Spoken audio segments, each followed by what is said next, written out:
देखो आपणकर पीएम किसान आपणकर जोटा आपणकर केते नंबर किस्ती आपणकर जोटा 23तम किस्ती अच्छी सेटा आपन केबे मिलिबो देखंतु जो माने आपणकर 23तम किस्ती अच्छी सेटा आपणकर केबे मिलिबो देखंतु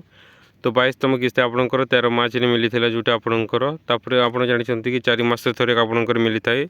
आपणकर पीएम किसान 2000 टंका लेखाय तो आपण केबे मिलिबो आपणकर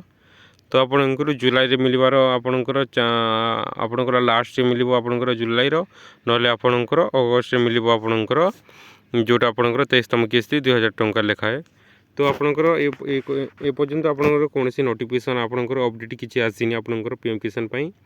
आपणकर पीएम किसान केबे मिलिबो एवं आपणकर कोनोसी अपडेट एठी लेखा हेनी देखंतु जेमिति एठी 22 इंस्टॉलमेंट आपणकर लेखा हिछि आपणकर 13 मार्च रे आसीछि सेमिति आपणकर कोनोसी अपडेट ए पर्यंत आसीनी तो आपणकर जुलाई किंबा अगस्त आसीबार संभावना अच्छी आपणकर अगस्त आसीबार संभावना अच्छी बहुत आपणकर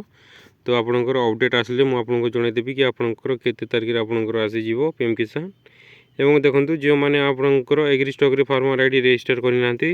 से माने यथा शीघ्र कर देंतो जहा फल रे आपणकर पीएम किसान आपण पाई परिबे नले आपणकर कटि जीवो आपणकर एग्री स्टॉक फार्मर आईडी नथिले आपणकर पीएम किसान एवं सीएम किसान आपणकर दुईटी लेखा आपणकर कटि जीवो तो अति शीघ्र आपण अप्लाई कर देंतु जहा फल रे आपणकर पीएम किसान एवं सीएम किसान पाई परिबे एटा आपणकर अपडेट आछि तो agri stack farmer ID is mandatory for all the beneficiary. Thank you.